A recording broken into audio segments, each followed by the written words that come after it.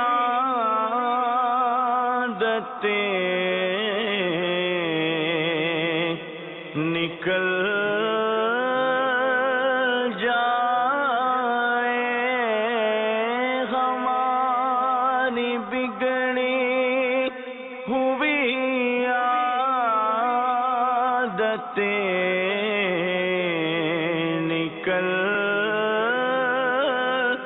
جائے،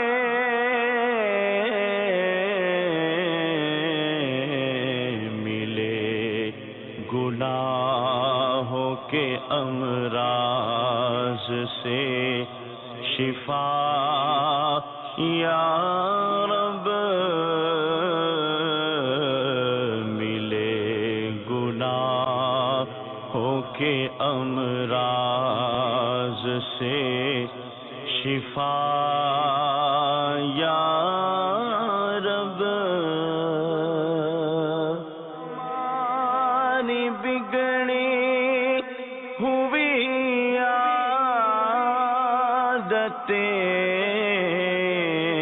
نکل جائے،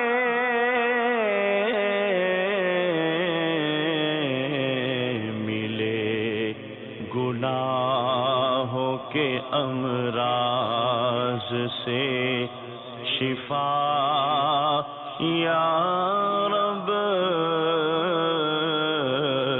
ملے گناہوں کے امراض سے شفا یا